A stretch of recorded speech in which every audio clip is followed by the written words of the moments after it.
নাজরাত রাহমাতিন ইল্লা কাতাবাল্লাহু লাহু বিকুল্লি নাজরাতিন হাজ্জাতাম মাবরুরা। সুবহানাল্লাহ বলে।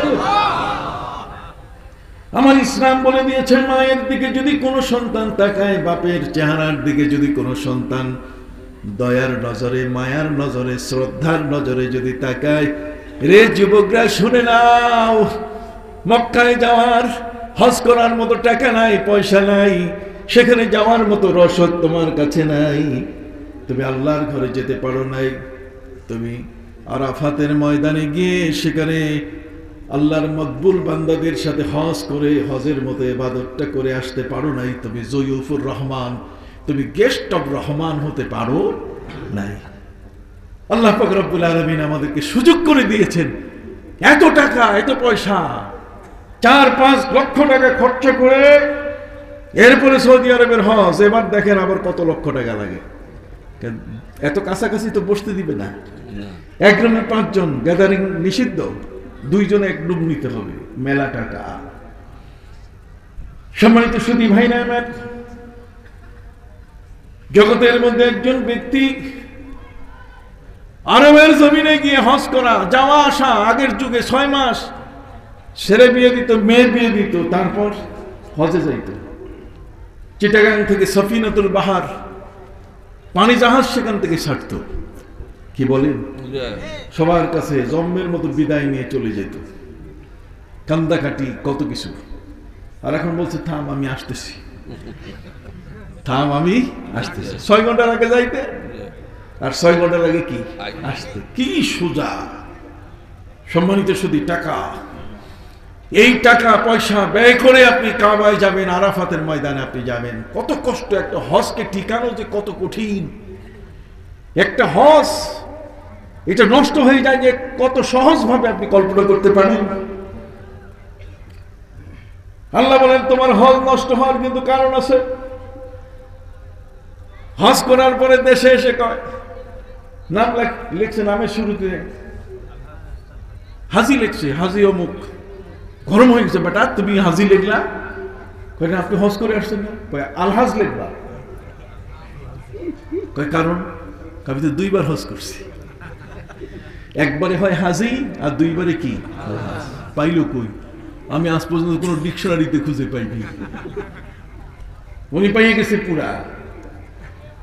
আল্লাহ বলেন ফামান ফারাদা ফীহিন্নাল হজ্জ ফালা রাফাসা ওয়ালা ফুসুক ওয়ালা জিদালা ফিল হজ্জ। আল্লাহ বলেন তুমি যদি হজের ইহরাম পরো তাহলে তোমার স্ত্রী তোমার জন্য হালাল নয়। ফামান ফারাদা ফীহিন্নাল হজ্জ ফালা রাফাসা, স্ত্রী সম্ভব ওই সময়ের জন্য তোমার জন্য নিষিদ্ধ। ওয়ালা ফুসুকা, তুমি ফাসিকি কাজ করতে পারবে না। ফাসিকি কাজ মানে যেটা আল্লাহ পছন্দ করে না, এই কাজটা তুমি করবে না, মিথ্যা বলবে না। হজ করার জন্য যায়, যাই এই সাথে বলে যে হুজুর মোবাইলের সিম নিয়ে নেন। কি করবা, কয় দেশে শেয়ার বাজারটা কেমন আছে এটা একটু দেখি। গেছেন হজে, শেয়ার বাজার খবর নিতেছে, কথা বুঝতে পারছে। এরপরে কত যে ঝগড়া তার শেষ নাই, সিটে ঝগড়া, বাসের সিটে, রুমের সিটে। আল্লাহ বলেন ফামান ফারাদা ফীহিন্নাল হজ্জা ফালা রাফাসা ওয়ালা ফুসুকা ওয়ালা জিদালা ফিল হজ। হজের মধ্যে কিন্তু ঝগড়াঝাটি নাই। নাই মানে হয়, এই কারণে আল্লাহ নাই কইয়ে দিছে যে এটা করবা না, খবরদার, সতর্ক করে দিয়েছে। একটা হজকে পারফেক্ট করতে কত যে কঠিন। আমি প্লেনে যাচ্ছি, দেশের একজন বড় মাপের মানি একজন মানুষ, সম্মানী মানুষ, রাষ্ট্রের একজন বড় কর্মকর্তা, এহরামের কাপড় পরে উনি প্লেনে উঠছে। আমি বললাম কই যান, মক্কা শরীফে যাচ্ছি হজ করতে। তবে হজ করলে আপনার এহরাম তো এরকম না। কই কিরকম, উনি এহরামের কাপড় পরছে, ভিতরে গেঞ্জি আছে, গেঞ্জি সহ এহরামের কাপড় পরছে। আমি বললাম এটা খুলেন, না হবে না। এরপর আরো খুলাইলাম, উপর নিচ সব, কথা বুঝলেন, এগুলো খোলাইয়া তারপর ওনাকে আমি এহরামে পরাই দিলাম। মানে একটা হজকে টিকে রাখা যে কত বড় কঠিন একটা হজ, মান হাজ্জা, যে ব্যক্তি হজ করলো, ওয়ালাম ইয়ারফাস ওয়ালাম ইয়াফসুক রাজা কাওয়ালাদাতহু উম্মু, একজন ব্যক্তি হজ করলো, হজ করতে গিয়ে কোনো মিথ্যা বলবো না, অসৎ কিছু করলো না, তাহলে সেই লোকটা ঘরে ফিরবে যেমন মা তাকে এখন জন্ম দিয়েছে। কাবা ঘর দেখে চোখের গুণা ঝরে যায়, গায়ের গুণা ঝরে পড়ে, তওয়াফ করে। আরাফাতের ময়দানে যে ব্যক্তি যায় তাকে ঈমান আনতে হবে, আল্লাহ আমার জীবনের গুনাহগুলো মাফ করে দিয়েছেন, আমি নিষ্পাপ হয়ে ঘরে ফিরতেছি। ঠিক এমনি করে একজন ব্যক্তি যখন মক্কা মদিনায় হজ ও জিয়ারতে যায়, জিয়ারতে হারামাইন শরীফাইন, তখন সেখানে গিয়ে তার সবচেয়ে বড় নসিব হয় জমজম পানি পান করার। জমজম পানি হচ্ছে মা ও জমজম, শিফাউ সুকমিন ওয়া তুআমু তুমিন। আমার নবী বলেন জমজম পানি হলো সমস্ত রোগের ঔষধ, এবং এটা হলো সমস্ত খাদ্যের ক্যালোরি এর মধ্যে আছে। এই জমজম পানিটা এটা আল্লাহর জান্নাত থেকে সাপ্লাই হয়। আল্লাহর জান্নাতের মধ্যে 4টা নহর আছে, 4টা নদী আছে জান্নাতে। সেখানে শরাবের নহর আছে, পানির নহর আছে, মধুর নহর আছে, দুধের নহর আছে। কথা বলেন না? এই সমস্ত 4টা নদীর পানি একসাথে মিক্স হয়ে এটা শিশিরের মতো, সকালবেলায় যেমন গাছের পাতার উপরে শিশির বিন্দু পড়ে, ঠিক এমনি করে কাবা ঘরের উপরে অনবরত আল্লাহর জান্নাত থেকে এই শিশির বিন্দুর মতো সেটা ঝরছে, পড়ছে। আর সেখান থেকে হজরে আসওয়াদ হয়ে ওই কূপের মধ্যে পড়তেছে, একটা ছোট কূপ। আর যখন পড়তেছে তখন আওয়াজ হচ্ছে জম জম জম জম, নাম হয়ে গেছে কি জমজম। এই পানিটা কত বরকতি পানি। হাজী সাহেব হজের সময় এটা তার কপালে নসিব হয়।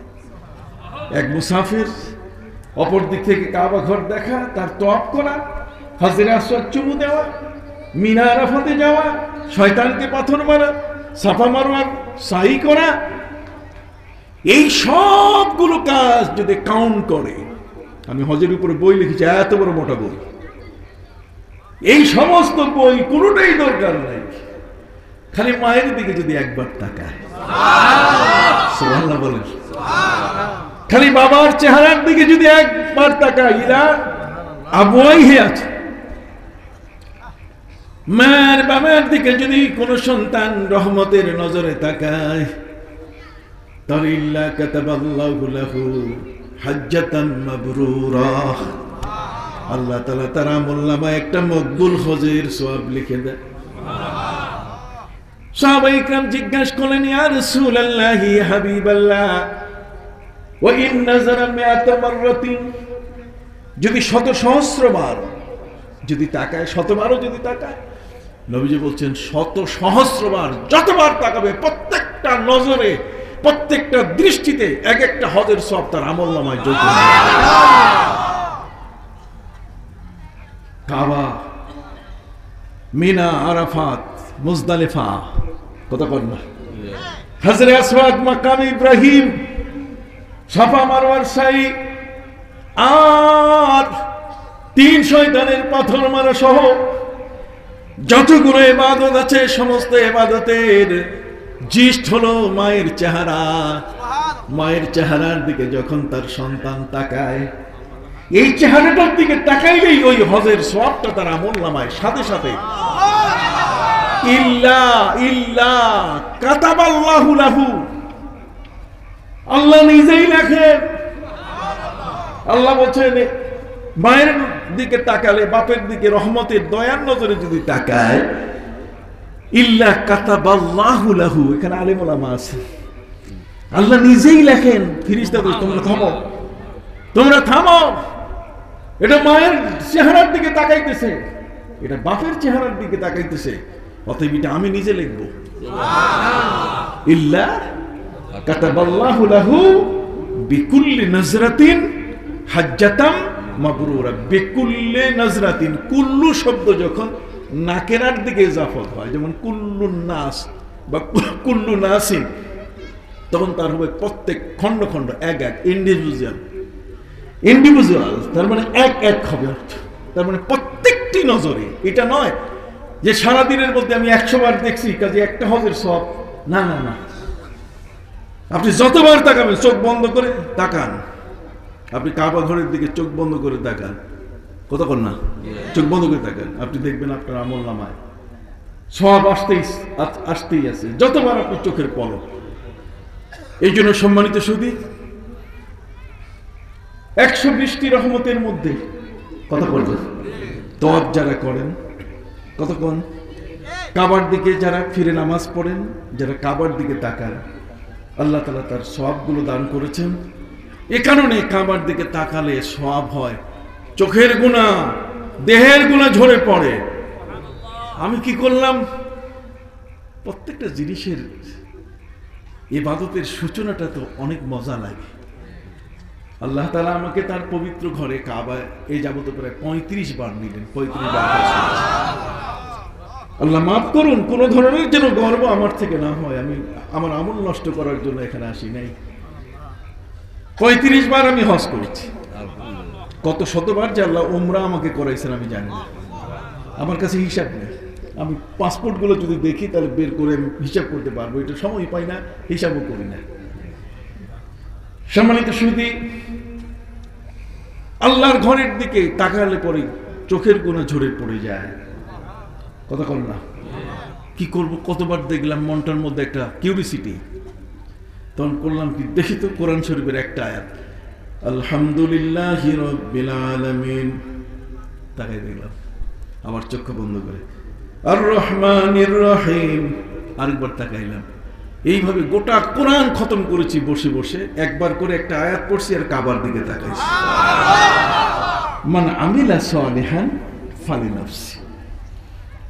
আপনার ইবাদত আপনি তৈরি করবেন, আরেকজন এটা আপনাকে রুটি ডাল ভাত সব রেডি করিবে তা না। জান্নাত তো আপনি যাবেন, খালি বউটার উপর আপনি এত চাপ দেন কেন?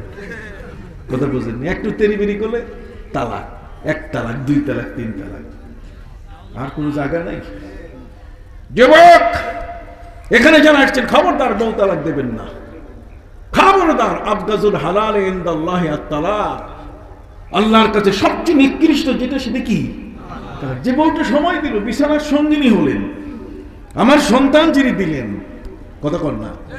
যে স্ত্রী আমাকে আমার মাঠে ময়দানে, আমার অফিস আদালতে, আমার চাকুরির জায়গায় যাওয়ার এই সুবাদে নিজের ঘরটা, আমার ঘরটা পাহারা দিলেন, আর সেই স্ত্রী একটু 19-20 হয়ে গেছে, পান থেকে চুন খসছে, কথা কর না, একটু নুন বেশি হয়েছে, যা 1 তালাক 2 তালাক 3 তালাক।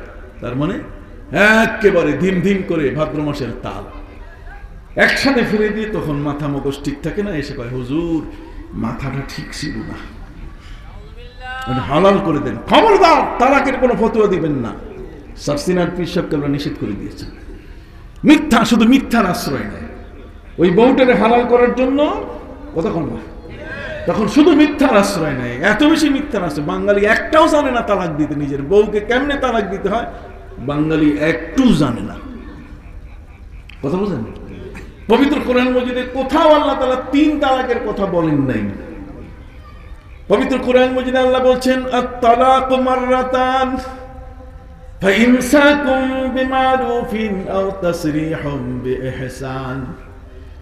আল্লাহ বলেন তালাক 2টা, যদি কোনো মতে বউ কথা না শোনে, কথা বল না, নিজের ঘরের স্ত্রী যদি কথা না শোনে, নবী করিম সাল্লাল্লাহু আলাইহি ওয়াসাল্লাম বলেন তাকে ওসিয়ত করো, ওয়াস্তাউসু বিন নিসা, মহিলাদেরকে তোমরা উপদেশ দাও, কৌশল করে তুমি বসে নিয়ে আসো, গায়ে হাত দিও না, কথা বল। আর আমরা হই তো একেবারে সাপাং সাপাং কলেজের হেডমাস্টার, কথা বল না। মেয়েদের গায়ে হাত দেওয়া, মেয়েরা হচ্ছে ফুল, এটা একটা গোলাপ ফুল, এগুলোর গায়ে হাত দিয়ে না। এগুলো খাবারটা কত সুন্দর করে তৈরি করে দেয়, জুতাটা মুছে দেয়, কাপড়টা ধুয়ে দেয়, কথা বল না, বাথরুমটা পরিষ্কার করে দেয়, পানি ঢেলে দেয়, সময় মতো খাবারটা রেডি করে। আজ পর্যন্ত নিজের স্ত্রীর হাতের খাবার দিয়ে কারো পেট খারাপ হয় নাই, কি বলেন ঠিক কিনা? কত আদর করে কত যত্ন করে আমার স্ত্রীটা আমাকে 30 বছর 40 বছর সেবা দিলেন, আর একটা মাথার স্ক্রু ঢিল হয়ে গেছে, 1 তালাক 2 তালাক 3 তালাক, মাথার মগজ। এখন আবার তালাক দেওয়া শুরু হয়েছে SMS এর মাধ্যমে। SMS এ তালাক দেয়, কথা বলছেন না, মেসেজ দেয়। খবরদার, মাসলাটা বলে দেই, মৌলানার ওয়াজ করে না। এটা সমাজের ভিতরে আমাদের ভঙ্গন সৃষ্টি, শিশুদের জীবন নিরাপত্তাহীনতা। যে শিশুরা আমার ঘরে আছে সেই শিশুদের জীবনে নিরাপত্তা নষ্ট হয়ে যায়, মার বাবার সাথে আসতে পারে না, কথা বল। তখন এই সন্তান তাদের জীবনে কত বড় কষ্টের ঝুঁকিপূর্ণ অবস্থা তৈরি হয়ে যায়, কথা বল না। খবরদার, এই রাগ হইয়া বউ তালাক দেবেন কেউ? হাত উঠান দেখি সবাই, সবাই একটা বুড়া থেকে স্যাংরা পর্যন্ত কেউ যেন বাদ না যায়। খবরদার দেবেন না। কত ভুল হয়